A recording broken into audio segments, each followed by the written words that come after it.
Hello दोस्तों, कैसे हो आप लोग? भाई आप सब ठीक ही होंगे। तो चलिए शुरू करते हैं हिस्ट्री का टॉपिक, विदेशी आक्रमण।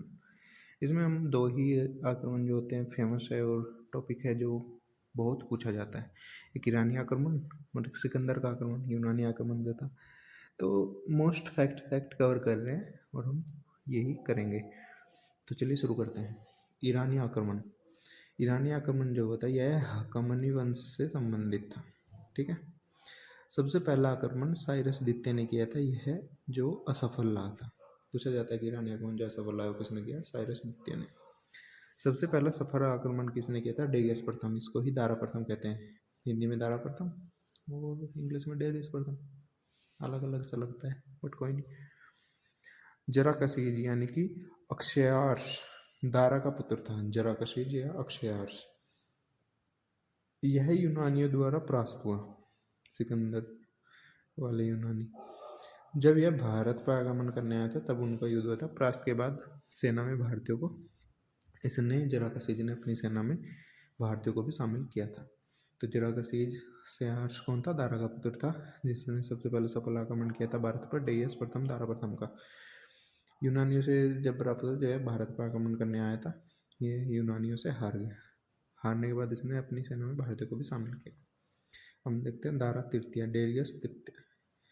अरबेला या गोगबेला का युद्ध 331 ईस्वी में दारा तृतीय व सिकंदर के बीच हुआ। और ये तो सबको पता है, जीतेगा भी कौन? कभी हारा तो है नहीं, इसने सिकंदर ने जीता था। दारा तृतीय के साथ कौन सा युद्ध हुआ था? अरबेला या गोगबेला का युद्ध 331 में ईसा पूर्व में दारा तृतीय और सिकंदर के बीच जीता कौन? सिकंदर। अब हम देखते हैं कि ईरानी आक्रमण के भारत पर प्रभाव। ठीक है, क्या प्रभाव है?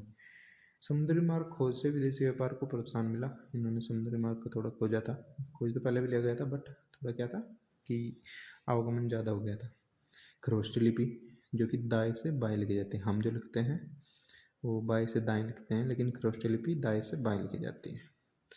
अरमाइक लिपि अभिलेख लिखने की प्रथा।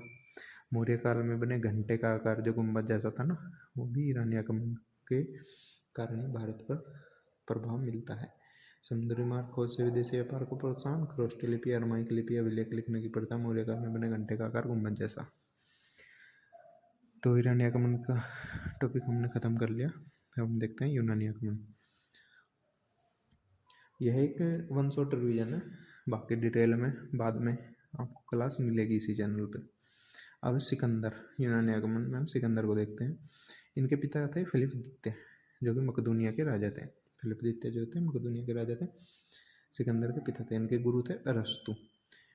सिकंदर 20 वर्ष की आयु में राजा बना था। ठीक है। सिकंदर का भारत पर आगमन 326 कब? 326 ईसा पूर्व में। तब मगध साम्राज्य में नंदवंश के गणानंद का शासन था। ठीक है। सिकंदर काबुल होता हुआ खैबर दर्रे से, जो कि हिंदकुश पर्वत में था, पार करते हुए भारत आया। खैबर दर्रे से भारत आया था। ठीक है। सिंधु नदी पार करने के बाद सिंधु व झेलम के बीच जो एक नगर बसा था तक्षशिला, तक्षशिला का शासक आम्बी को इन्होंने हराया और आम्बी ने सरेंडर यानी कि आत्मसमर्पण कर दिया और भविष्य में सहयोग का वचन दिया।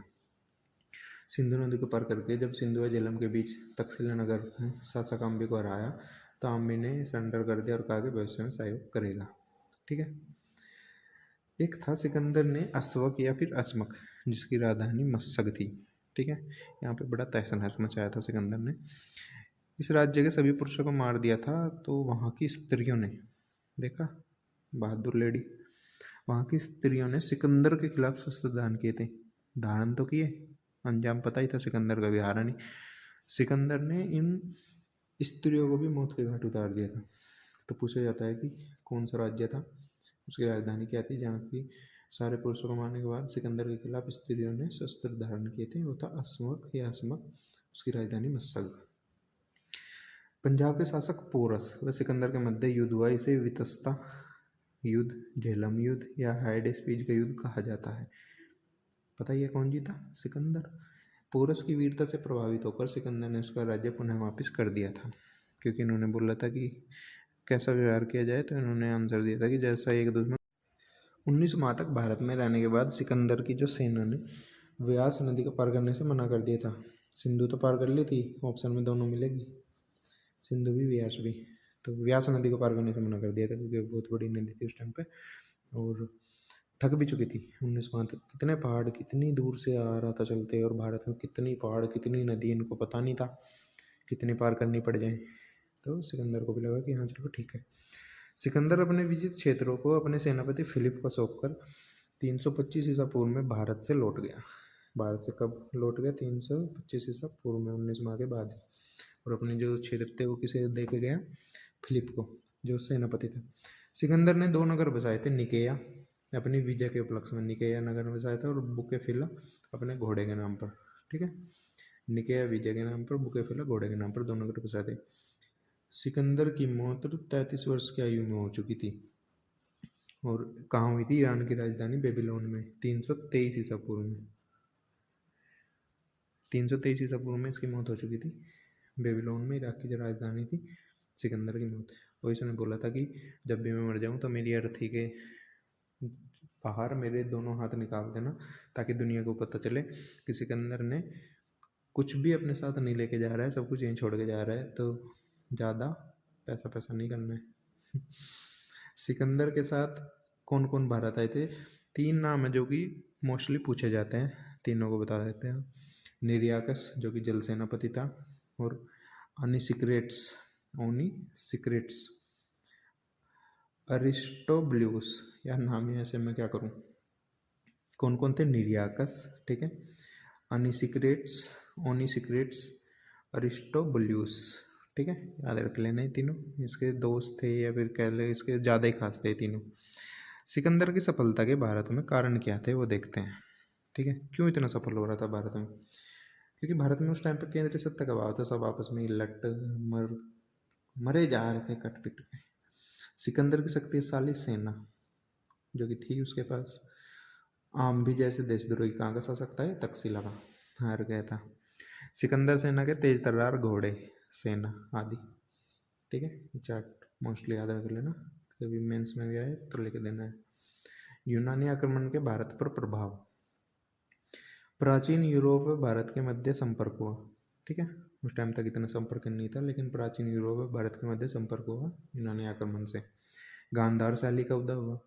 क्षत्रप प्रणाली की इन्हीं की देन थी यूनानी की। क्षत्रप क्या होता है कि जैसे राजा है ये सेंटर में रहेगा, लेकिन जो अलग अलग इसके स्टेट या जीते हुए क्षेत्र हैं उनमें ये अपने जैसे बेटों को भेज देगा या किसी अपने दोस्त को, तो उन पर राज करने के लिए। लेकिन केंद्रीय सत्ता किसके पास होगी?